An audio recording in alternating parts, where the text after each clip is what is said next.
Hello, how you doing? Uh, Ready for another stock market update and tips on understanding more about how this all works.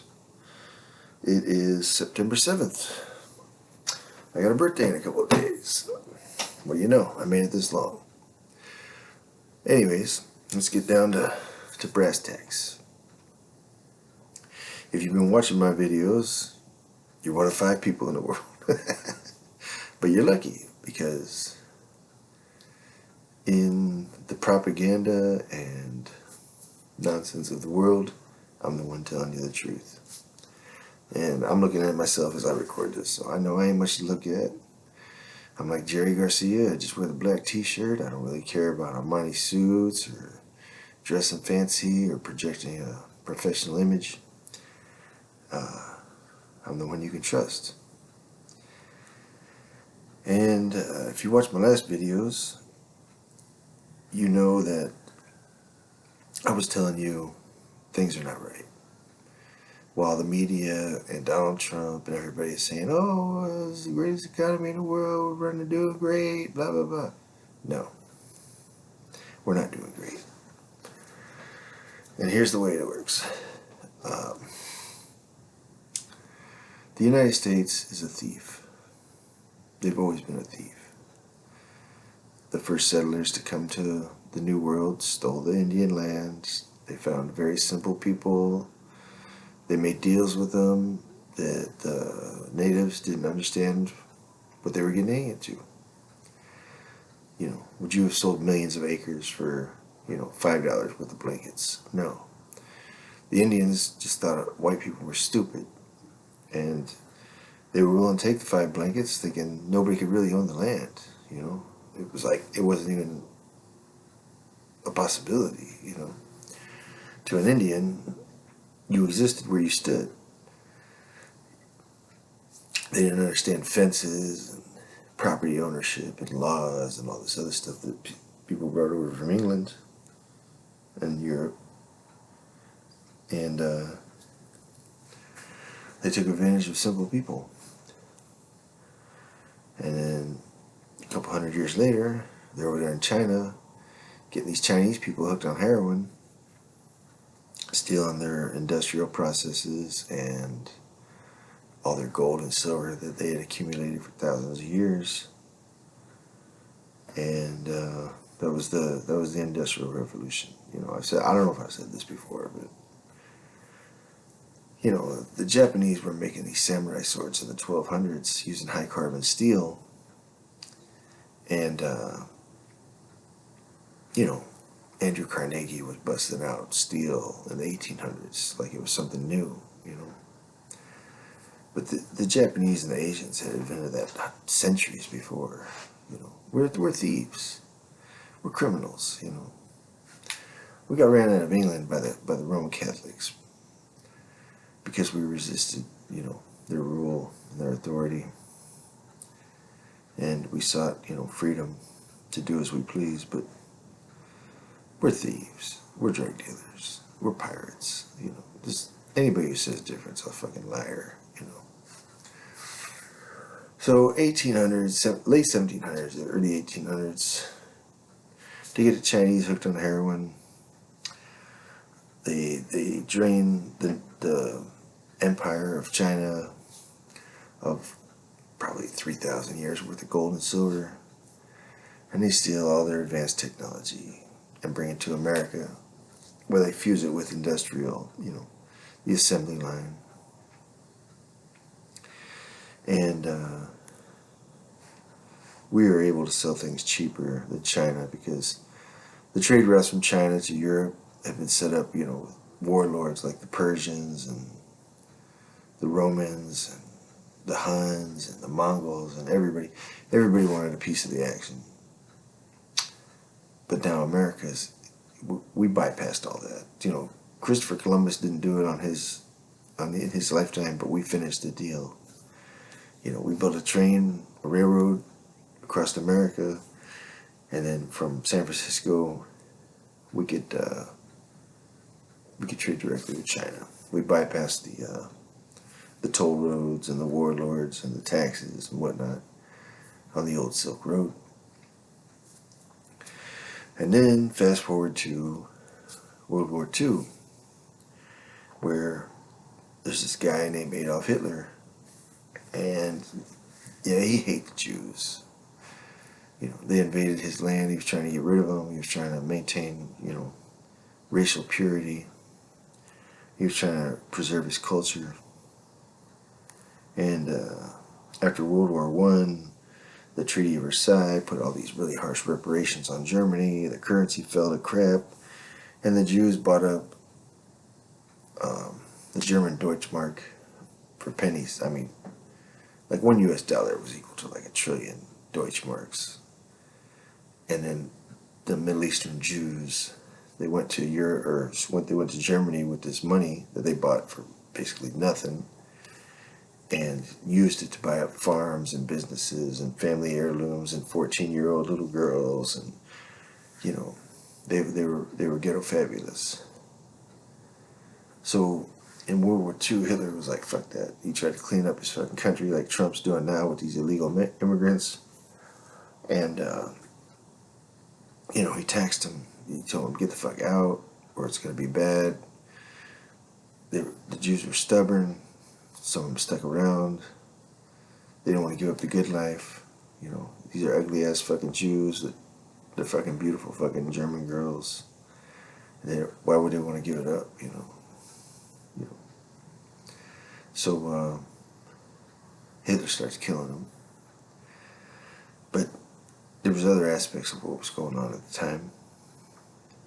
Germany was the first to use government money to invest in new technologies and innovations. Prior to Germany in World War II, a guy like Nikola Tesla would have to find a private fucking financier like JP Morgan to dump money into his research so that he could have the materials and the time to invent new things.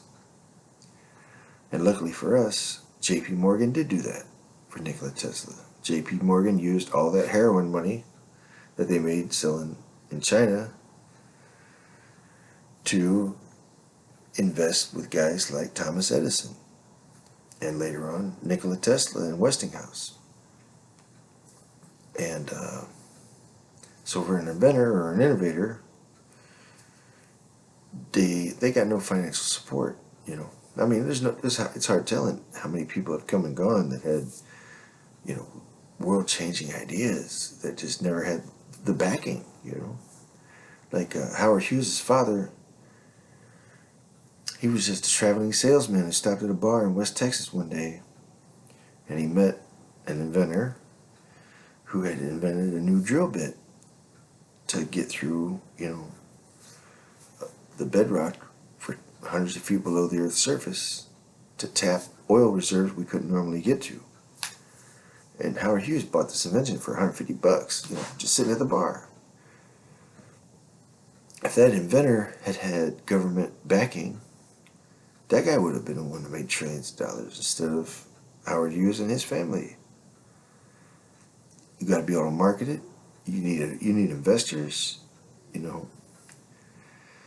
And what Hitler did was, he invested in everything. If you had a half-assed good idea, he had money for you because it was worth losing 9 out of 10 investments for that one that worked than being a stingy bastard and not investing in anything. And Hitler and the Nazis were the first ones to come up with this idea, this concept of what is now called angel investing. So Hitler used the government money. I mean, he dumped it on archaeology, psychiatry, rocketry, physics, biology, everything. He had money for everybody. And the Germans started just pumping out all this new technology left and right, because you didn't have to be from Germany to get the money. You could be from Russia, you could be from Czechoslovakia, you could be from Yugoslavia, you could be from Serbia, you could be from Italy, whatever. If you had a brilliant idea, if you had a new invention, Germany quickly became the place to go with your idea. So within a span of 10 years, not even, they came out with the Enigma machine. They came out with wireless communication. They came out with rocketry. They came out with high def sound. Hitler could record a speech and play it over the radio, and it sounded like it was in real time. And they would have never seen anything like that before, so they were easily fooled. So Germany's just pumping out all this new age shit, while the rest of the world's still in the Stone Age. And the leaders of the free world, the Rockefellers, the Fords, the Morgans, they were noticing, like, this guy, these Germans are just, they're putting us to shame. Like, they're driving a brand new Ferrari, we're still riding a horse, type stuff. But what America did have was manpower. We had the bodies. And so they came up with this. The Japanese were very proud people. And FDR started insulting the Japanese emperor, started messing with him, started poking his, at him. And they tricked the Japanese into attacking Pearl Harbor, where all of our old ass ships were. They called it a surprise attack, but they knew it was coming. And then now, all these huckleberries in the United States believe that the Japanese just started a war with America, when the Japanese themselves would tell you they would never invade America because we all got guns. They're a tiny little island the size of California. We're an entire continent, of armed fucking yahoos, gunslingers and gangsters and shit. We don't even need the military. We're good. But FDR used this as a propaganda stunt to declare war.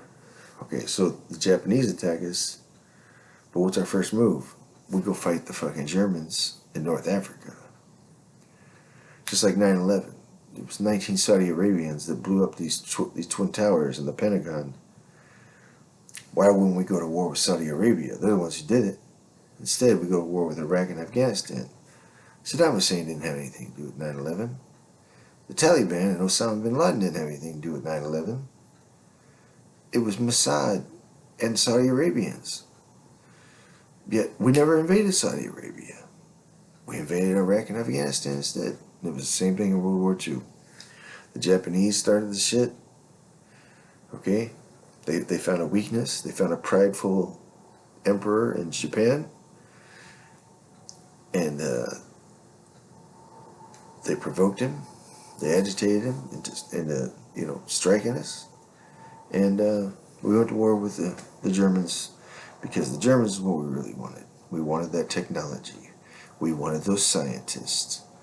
We wanted to understand their system, their school system, programming children to become scientists and engineers.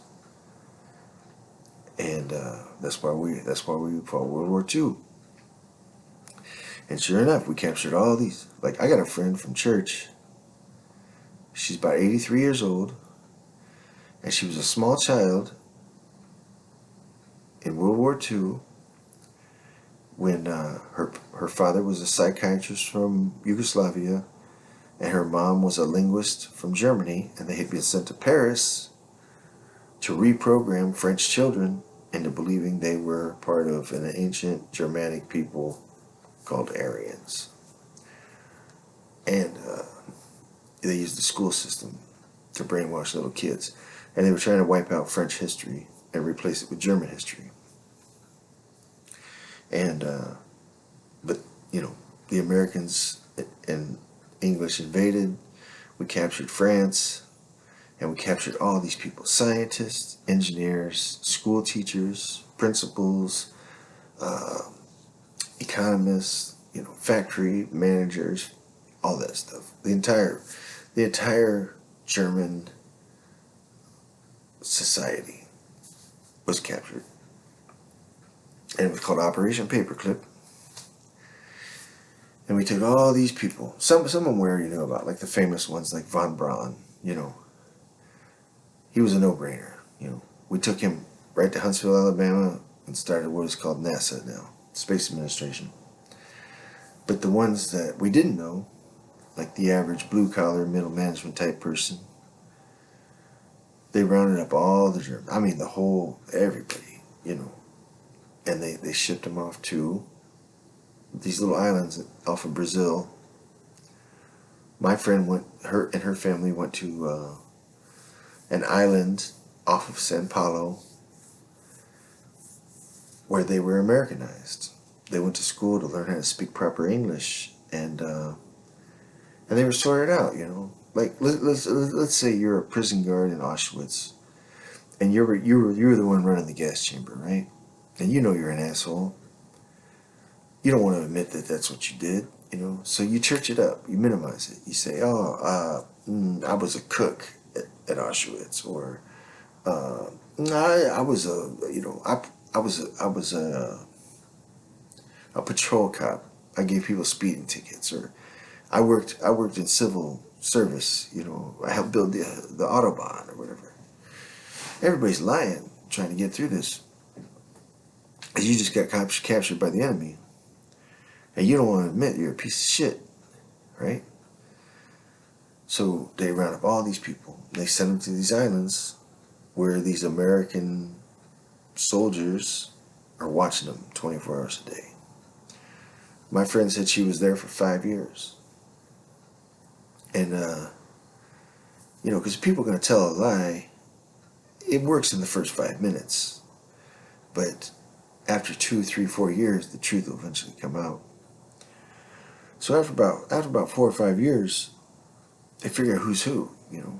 You're a piece of shit fucking prison guard from Auschwitz that killed fucking Jews for no reason.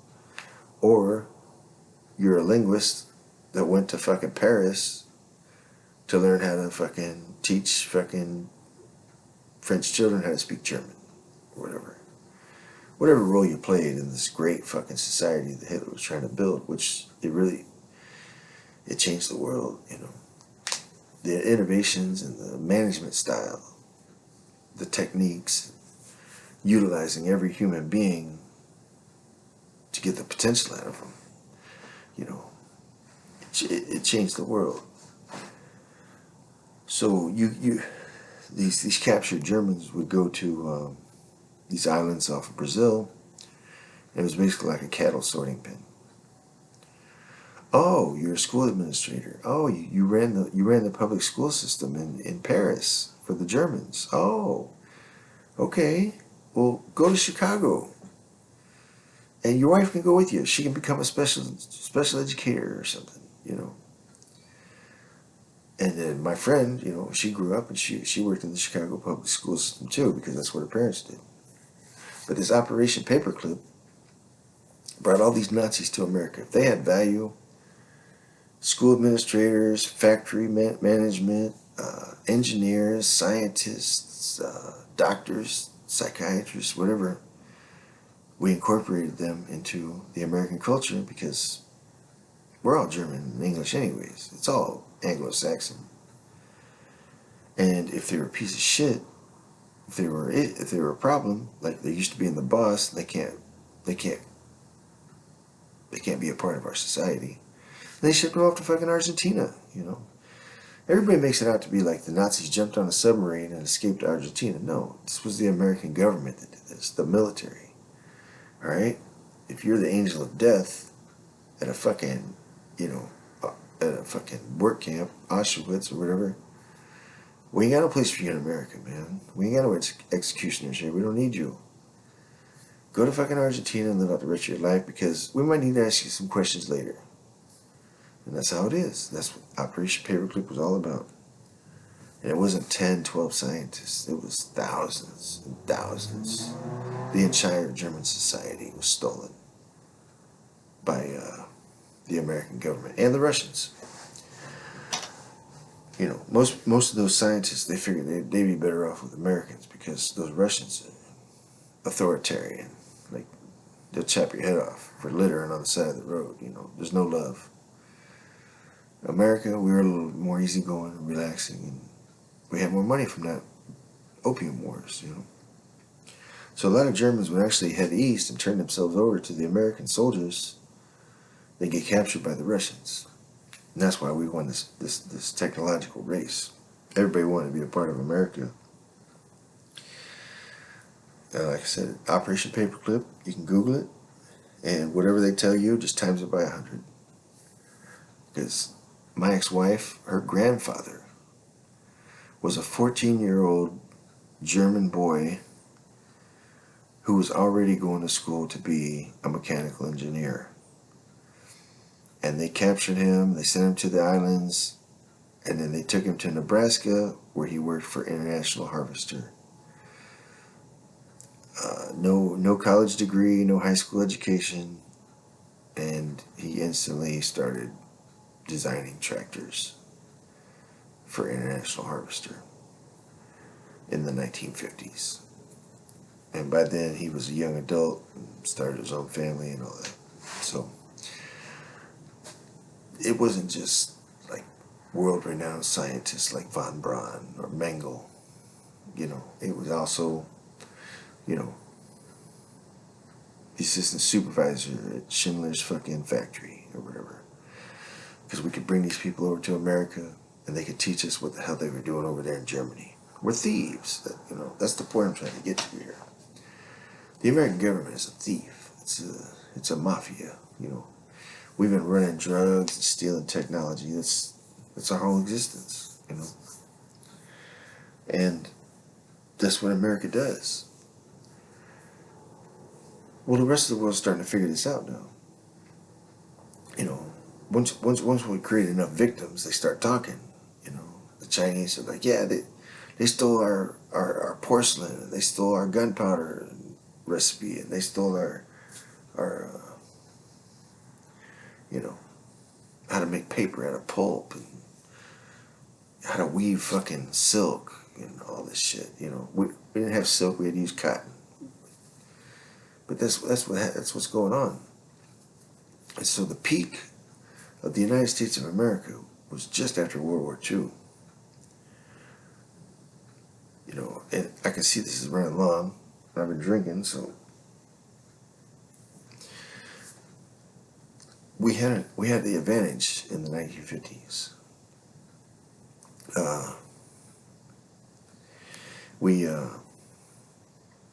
We had bombed or destroyed most of Europe and Japan, and China was still hooked on heroin.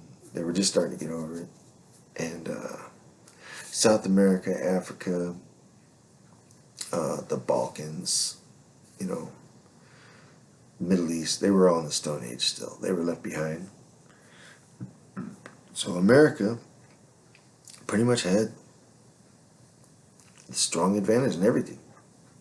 The Russians were close, but they were a closed society. They were communists. We were open market. We'd sell to you, you know, oh, you're from Rwanda. You got a bunch of diamonds. Yeah, sure. You know, we'll give you $3 for that. You know, we were open for business, and also all the American unions. You know, the white people in America. We formed together and formed unions, labor unions, and we demanded we want some of the money. You know, give us a piece of the action. Like, we're out here doing all the fucking work. Why the fuck should the board at Caterpillar get paid millions of dollars, and we're out here working for 50 cents an hour? Fuck you, you know, do your own fucking job. So the unions started getting these union wages. It started in the late 1800s, but after World War II, because so many people died in World War I and World War II, there was a labor shortage, you know, and that's what they got the bright idea to start hiring more blacks and women, because they're stupid. They're easily controlled. They're docile, you know. Women, they lack that physical prowess and confidence to say fuck you.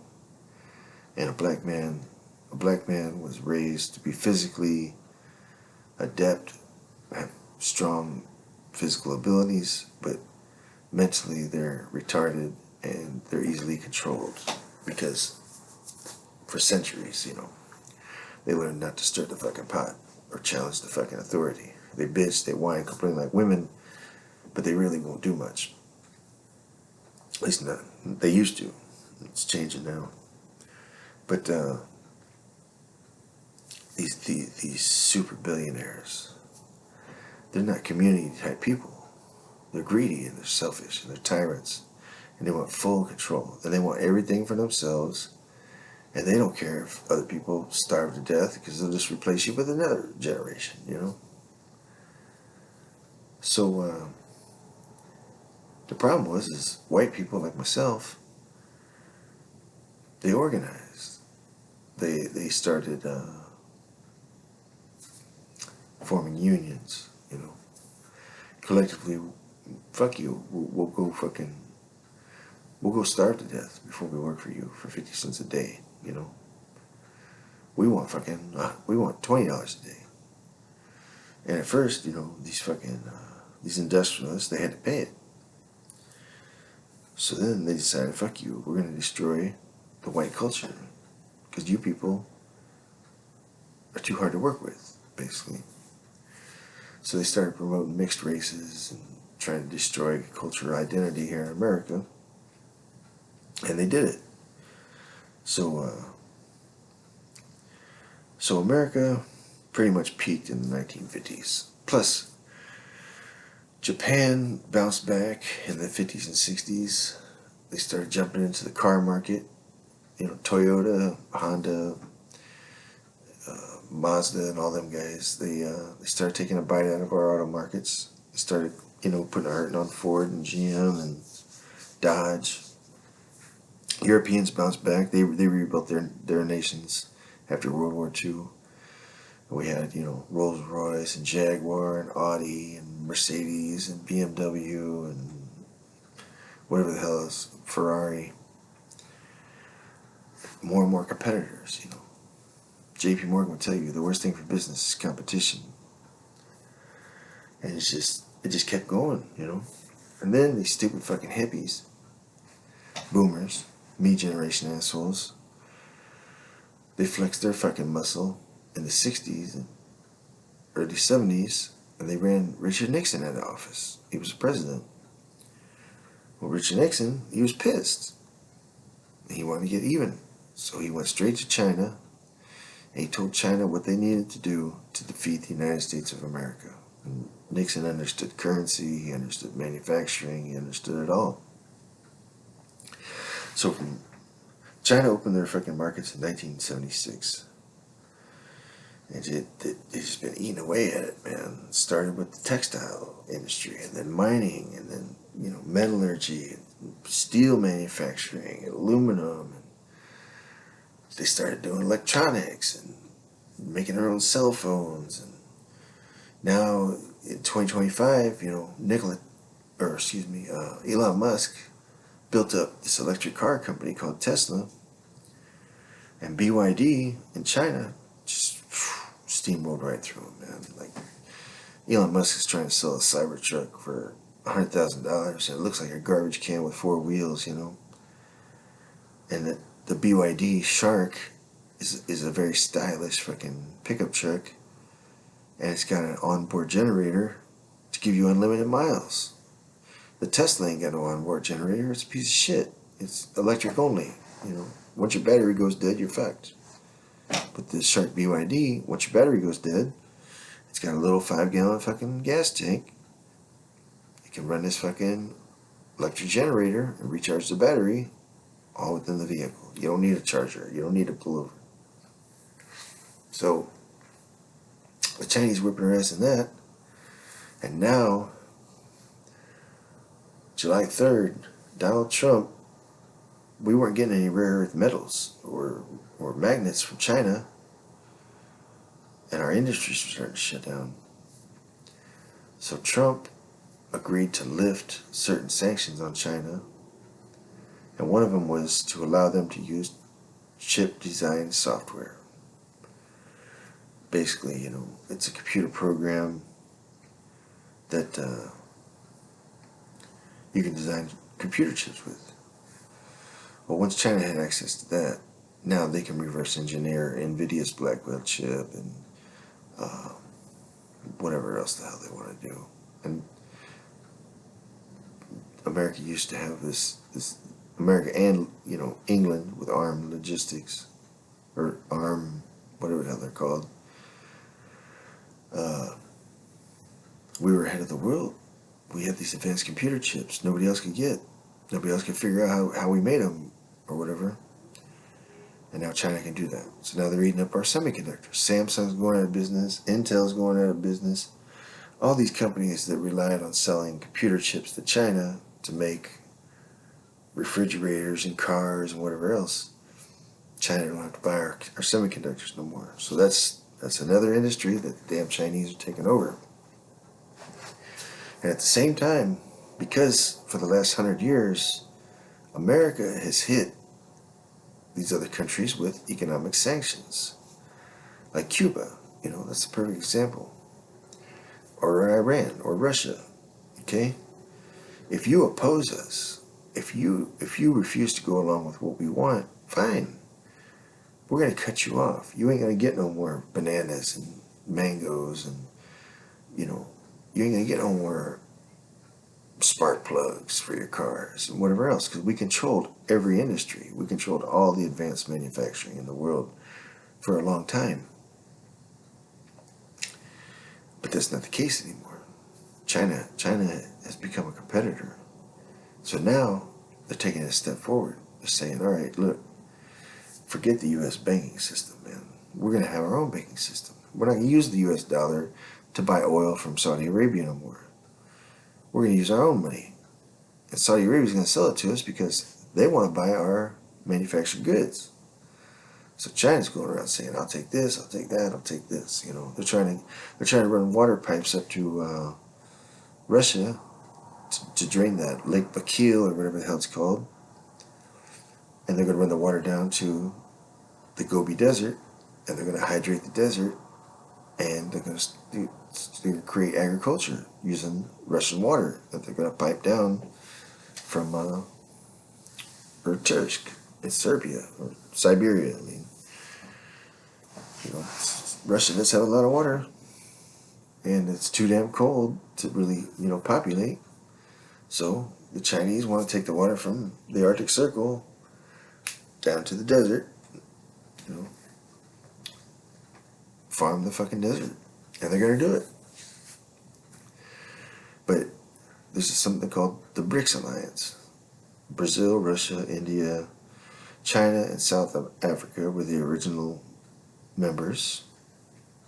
But they got like 40 countries involved now. Saudi Arabia and Yemen and United Emirates, Mexico and Ghana and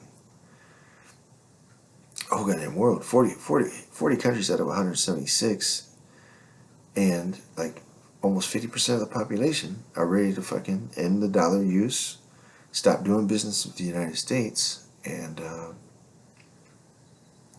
just do their own thing. They're basically hitting us with sanctions. They're boycotting our products.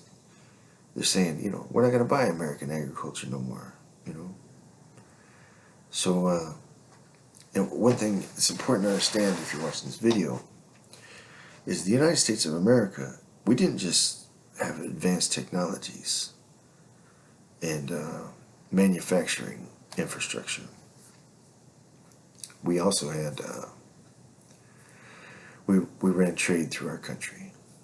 So like, I went to high school in Texas, and I learned that most of the Texas cattle ranchers, they didn't breed their cattle, they didn't birth their cattle. They went down to Mexico, and they buy a herd of 10,000 cows in Mexico and ship them up to their cattle ranch in Texas. And very quickly, they would sell these cattle off at auction. And then they go off to these beef processors up in Kansas City or wherever, Chicago, whoever the hell buys live cattle. And they were buying live cattle from Texas cattle ranchers as Texas cattle. But the reality was is that it came from Mexico a month before, because Texas land cannot support that much cattle over an entire year. But it can support cattle for a month. So these Texas cattle ranchers would let the grass grow, you know, on their semi-arid ranches, and then buy up a bunch of cows in Mexico, ship them up here on the train, cut them loose on their land, let them get healthy again for a week or two, and then have a big ass auction. And that's why beef was always real cheap in America. That's why we were always shipping, frozen beef that had been butchered somewhat, a side of beef. So we're selling it to Europe, we're selling it to Canada, we're selling it to China. And it was all coming up from Mexico into Texas and then processed. Well, the Chinese and their Belt and Road Initiative, they were like, shit, fuck America. We're going to go down to Mexico and buy the cattle off of them. Because these Mexicans only want $20 a head. Americans want $200 a head. So now the Texas cattle ranchers that are used to making millions of dollars, as a middleman, bringing cattle into America and selling it and then shipping it out all over the world, which was one of our biggest hustles. The Chinese are now buying those cattle straight from Mexico, straight from Argentina, straight from Brazil, straight from whoever used to sell to America. And they're going to do this with bananas and coffee and everything else here next. So the Chinese, they're not just stealing our manufacturing. They're stealing our middlemen, our brokering as well. Oil's another one, We buy Saudi Arabian oil for $65 a barrel, but we sell American oil for $75 a barrel. And we sell even more refined, gasoline, diesel, jet fuel, stuff like that has been processed in America. So the Chinese are just gobbling us up, man. They're eating us up. One industry after another, after another, after another. They're cutting out the middleman, and America's the middleman. And what nobody understands is this has been going on for a while. These things take time. And America is screwed. We started having a negative national debt in the it was minimal before the 1970s. It was like $8 million or $9 billion. It really wasn't squat. But now we're up to $37 trillion in debt.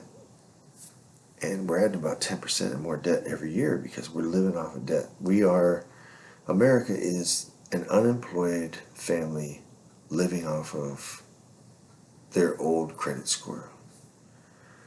And people are like, yeah, how much longer can this go on? Like, obviously America is not going to get another job and be able to repay this debt. It's too much. Like, we are beyond 100% of our GDP in our ability to pay off our debt. So these recessions and these depressions, they're getting worse and worse. Because the only thing keeping us afloat right now is bullshit. Okay? Donald Trump, Elon Musk, Jensen Huang, all these people, they're snake oil salesmen, right?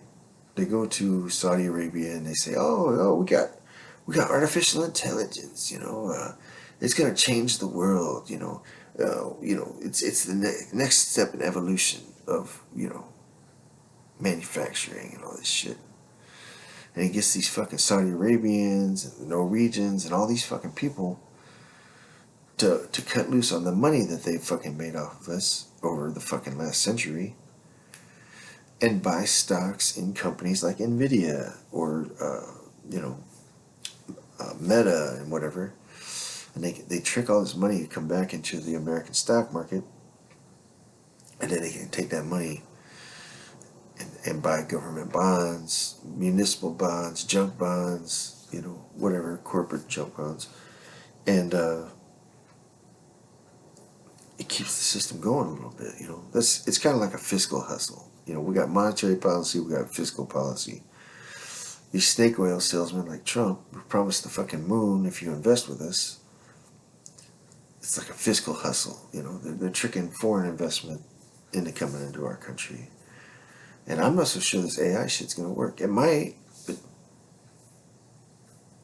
it's not profitable right now. It's like a future thing. Quantum computing too.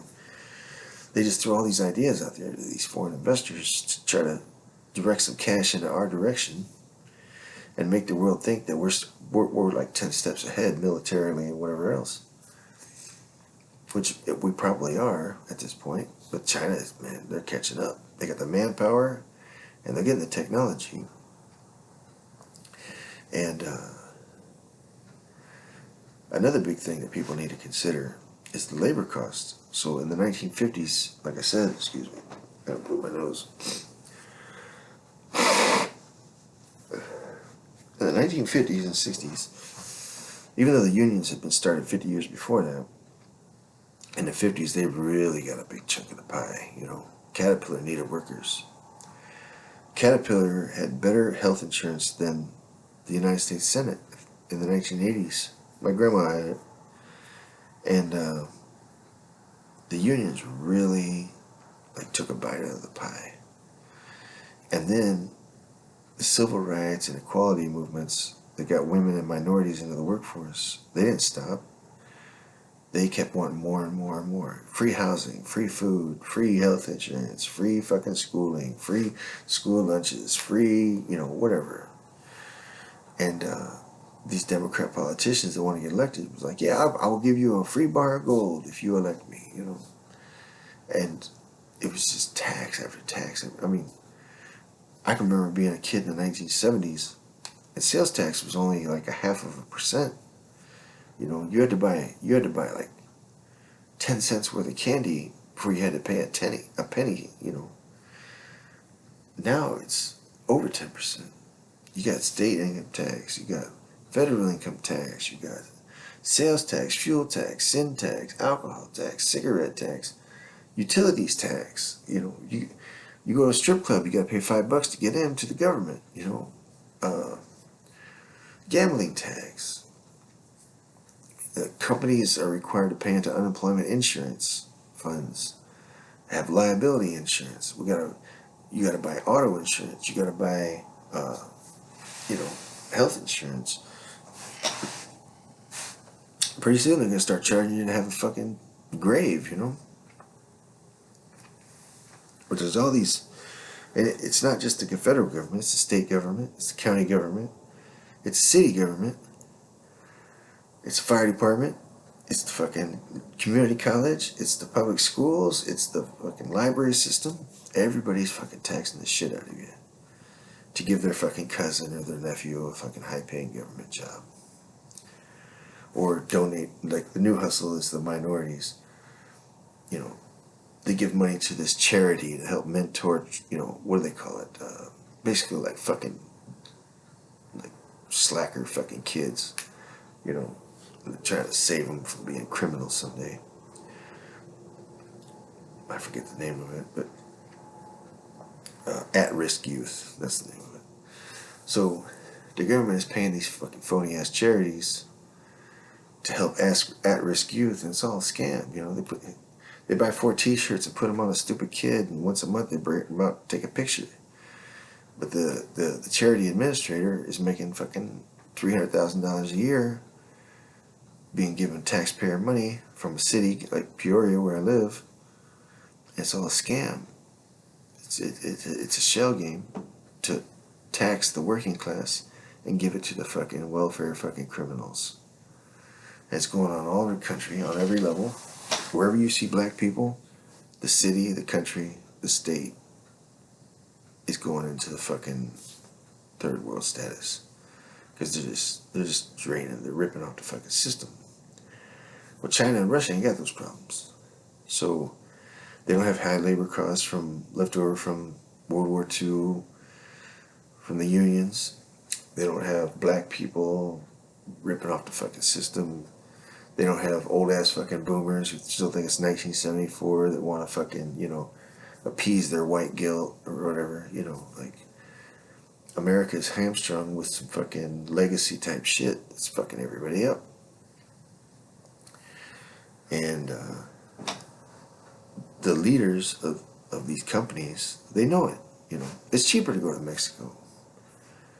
Let's say John Deere just moved to Mexico. Okay, so you're John Deere. You can pay a Mexican worker $4 an hour.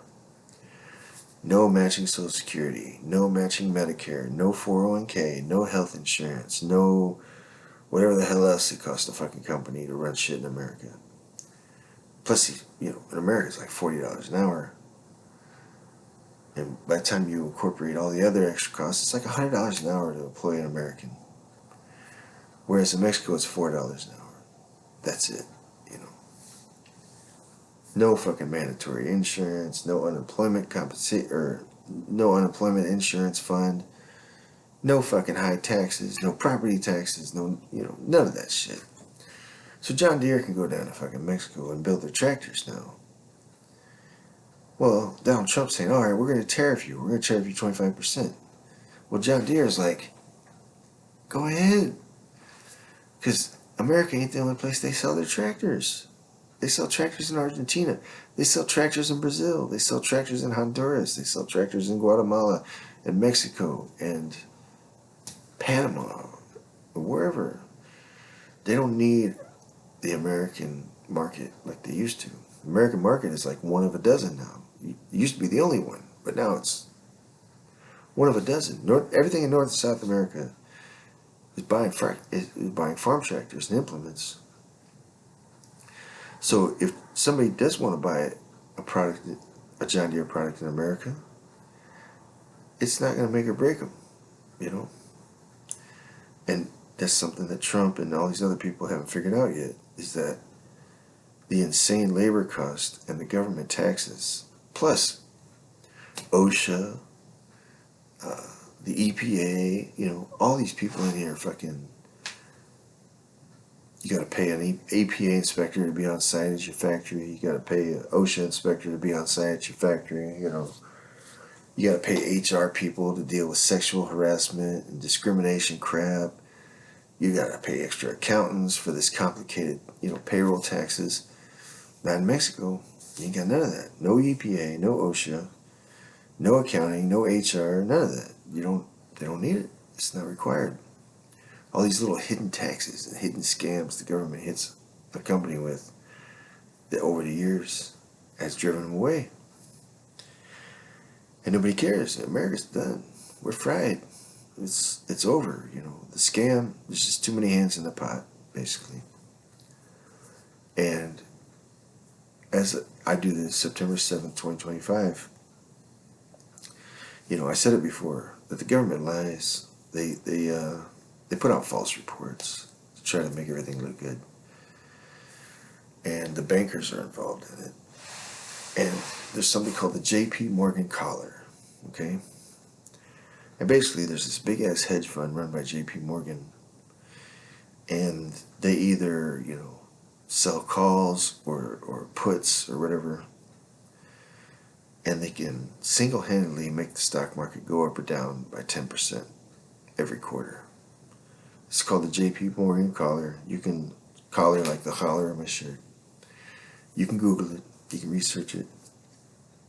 And so all summer long, they've been like, oh, the economy's strong and da-da-da-da-da-da.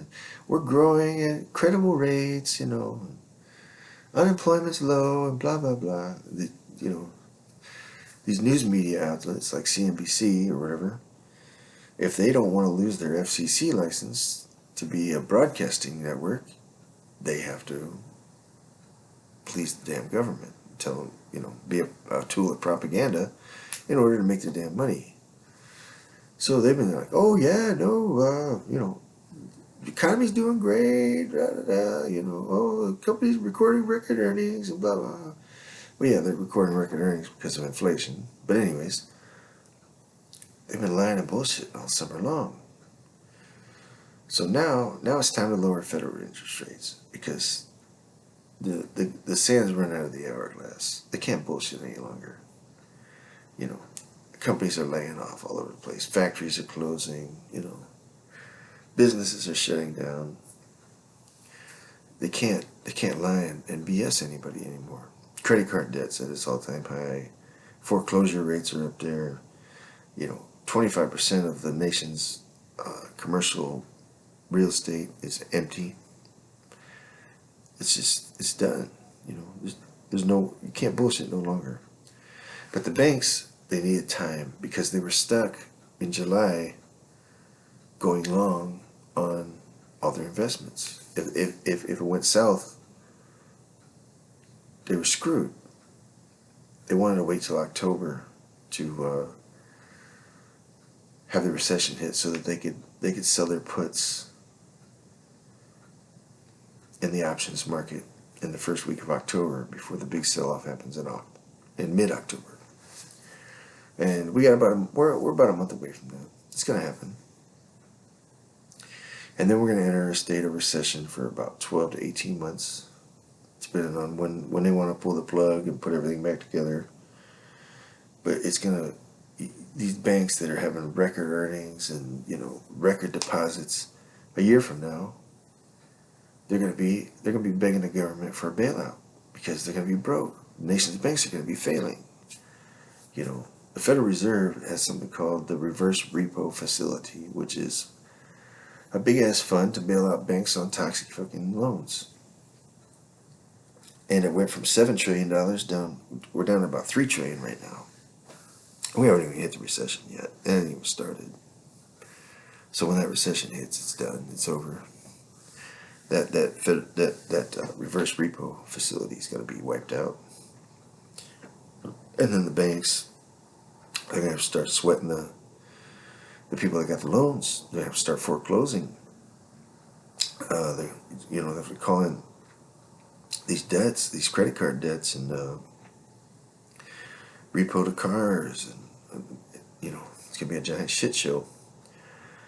And because all these businesses ain't getting the sales like they used to, they're gonna start laying off workers, which is gonna snowball. It's gonna add more, and that's how these recessions work. And they try to tell you, oh, it goes back 50 years, and it's routine. It's not fucking routine, because the fucking Chinese and the BRICS nations are fucking beating the shit out of us internationally. And America is stuck with these fucking insane wages and fucking, government taxes and regulations. And everybody's fucking just, they're killing business in America. And it's not bouncing back. Eventually, it's just going to be, the government and hospitals, and schools. But if you want a job, you're going to have to go somewhere else. Because there can be no jobs in America.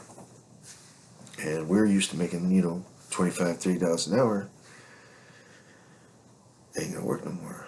Either they're gonna devalue the money and print up a bunch of it like they did in Zimbabwe, or they're gonna reverse split the money like they did in Mexico in the late 90s. But either way, China, India, Russia, those places, they're gonna have the upper hand. Because they don't have the entitlements that America does. So that's what's going on. They just revised the jobs numbers from 275,000 jobs created in the month of June to minus 22,000. It's a pretty big swing from, oh, the economy is doing great, to, oh shit, we're losing fucking GDP. And they make it like, oh, it's just, a clerical error or a delay in the fucking surveys or something. But any moron could have watched the news and seen, John Deere's laying off these people, and Caterpillar's laying off these people, and so on and so forth. Smithfield Foods is closing down this factory and whatnot. And Trump's trying to deport all these illegals to get rid of them, to have, because there's fewer jobs. So the more illegals they can pump out of the country, that's more openings for an American to work that job, So they're trying to reduce the population because we have fewer jobs to work. And if the welfare class overruns the working class, the whole system collapses. And that's what they're trying to avoid. And we're going to go to a war. It wouldn't be surprised if we invaded Venezuela. Because they're trying to, Trump's trying to have a war against the drugs. Because that's another thing that's been eating away at our society is the drugs. Causing high crime. These people go in the stores and steal, and trade whatever they steal for drugs. So Trump wants to shut down the drugs and make everybody go through withdrawals and clean up, whatever else. Good luck, you know. So with that said, I always try to, we're going into a recession. I highly suggest you short sell banks as much as you can. There's an ETF called FAZ. It short sells banks times 3. You can make a lot of money with that if what I think is going to happen happens. Next year, if a year from now, if the banks are saying they need a bailout or they're going to fail, FAZ should go from the $4 a share that it is right now up to about $200 a share. You'll make a fortune. But that's on you to decide. I technically, for legal purposes, this is for entertainment value. Nobody knows what's going to happen a year from now. You know, America could discover a mountain of gold in Alaska, and now all of a sudden we're all rich. You know, things can change. But as of the time I made this video, this is the outlook I have, and that could change tomorrow. So take anything I say with a grain of salt. That nothing is in stone, and anything can change at any moment. And the only truth was in this exact moment of time of 3 o'clock in the morning on September 7th, 2025. Now, I always try to throw in a tip for education, you know, to self-educate yourself, self-improvement. So this week, this video, I want to say, there is a book called The Age of Turbulence by Alan Greenspan. He's a former Federal Reserve Chairman, probably one of the longest running Federal Reserve Chairmen. He went from the mid-'80s all the way up into the 2000s. They called him the Maestro. And in his book, he gives you a behind-the-scenes look at what the Federal Reserve Chairman does. How he dealt with the 9/11 terrorist attack. And, you know, his relationship with the presidents. And, you know, a little glimpse into his life as a Federal Reserve Chairman. And what we see on TV when the Federal Reserve Chairman stands at the podium and gives his little speech, you know, Alan Greenspan, he lets you know this is how it really works. So understanding that gives you the human look at the Federal Reserve Chairman. So the book is called The Age of Turbulence by Alan Greenspan, and it's well worth the read. So have a good day, and I hope this helps you all.